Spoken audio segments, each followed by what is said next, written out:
শক্রাজিত ধর্মবড় শক্রাজিত নধরিম অস্ত্র বিচক্ষণ বুদ্ধি বলে প্রেরণ করে কেবল মারণাস্ত্র। মহারাজ চিন্তা করিবার নাহি প্রয়োজন। অবাক কৌশলে বিনাশ করিবা সেই কৃষ্ণ বଳରାମ।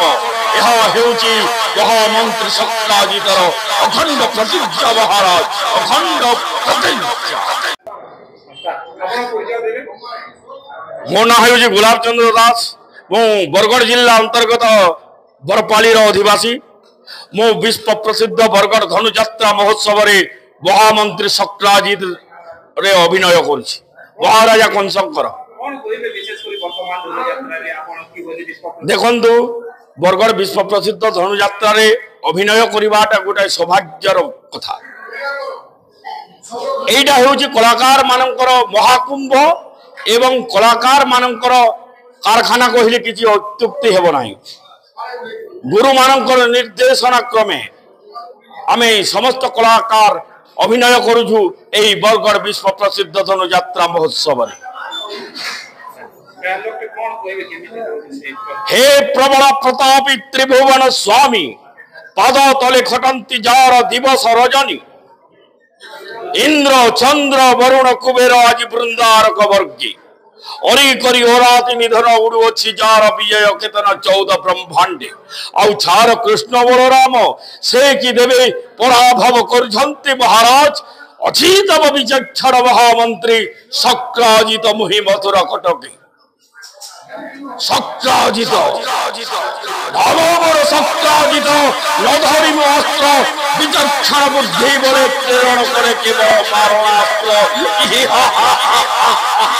মহারাজ চিন্তা করিবার নাহি প্রয়োজন। অবাক কৌশলে বিনাশ করিবা সেই কৃষ্ণ বଳରାମ।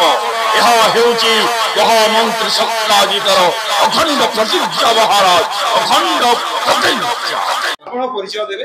मोर परिचय महंत भक्तिभूषण शिवानंद महाराज श्रीक्षेत्र धाम पुरी वृंदावन कुटीर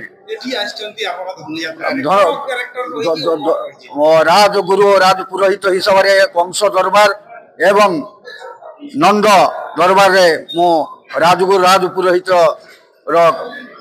एक्टिंग करुछि। तो आपण ए विश्व प्रसिद्ध धनुयात्रा रे आसी के एठी एक्टिंग करूचंती केमिति लागुची कोन कहिबे? बहुत भलो लागुची, बहुत सुंदर लागुची। माने ता भाषा रे मध्य कहि हबो नाही।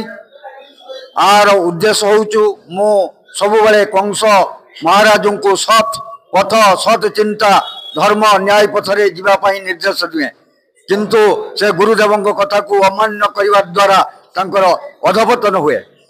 तो एठी आ वर्तमान केते दिन जाइछि कोन कोन रहिछि कार्य?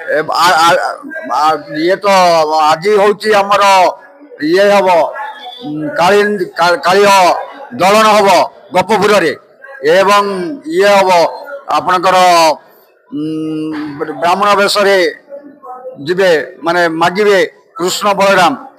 एठी आपनकर ये दरबार रे मथुरा रे भगवान कृष्ण एठी आसबे ना, किंतु गपपुर रे खेला लीला करिवे। एठी कंस राजबाटी रे तांकर भूमिका निर्वाह करिवे। किमिति कंस चिंता करिवे कृष्ण किमिति मरिवे, तांको किमिति निहत करिवे, सेति पई से चेष्टा करिवे। जे मध्य बहुत राक्षस माने मरि सारलेनी। आज गपपुर रे काली दलन हबो एवं ये अन्यान्य लीला सबू हम समस्त देश विदेश एठिकी आसुचंती। बहु पुण्य कर्म थिले ए धनुयात्रा दर्शन करा जाए।